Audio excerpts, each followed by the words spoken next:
കുട്ടികളെ ഒരിക്കലും നമ്മൾ എന്തെങ്കിലും വാക്കുകൾ പറഞ്ഞ് ടാഗ് ചെയ്യരുത്. കാരണം പലപ്പോഴും നമുക്കറിയാം കൊച്ചു കുട്ടികൾ എന്ത് അവന്റെ മനസ്സിൽ അല്ലെങ്കിൽ അവളുടെ മനസ്സിൽ അബ്സോർവ് ചെയ്യുന്നു അത് ജീവിതകാലത്തിൽ അതങ്ങ് പതിഞ്ഞു കിടക്കും.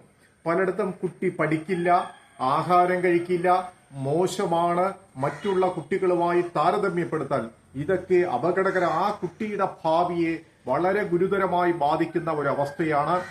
കുട്ടികൾ അവരുടെ കഴിവുകളെ, അവരുടെ ചെറിയ കഴിവുകളെ പോലും കണ്ടെത്തി പ്രോത്സാഹിപ്പിച്ചു കഴിഞ്ഞാൽ മാത്രമേ ആ കുട്ടിക്ക് ഉയരം നേടാൻ കഴിയുള്ളൂ.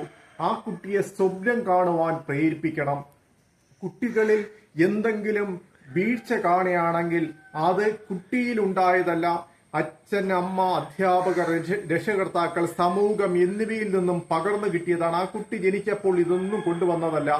അപ്പോൾ നാം കുട്ടി ഉയരണമെങ്കിൽ, നല്ല നിലവിലെത്തണമെങ്കിൽ ആ കുട്ടിയെ ഒരിക്കലും അവൻ കഴിവില്ലാത്തവനാണ്, മോശക്കാരനാണെന്ന് പറഞ്ഞു കഴിഞ്ഞാൽ ആ കുട്ടിയുടെ മനസ്സിൽ അത് പതിയും, അങ്ങനെ ആയി തീരുകയും ചെയ്യും.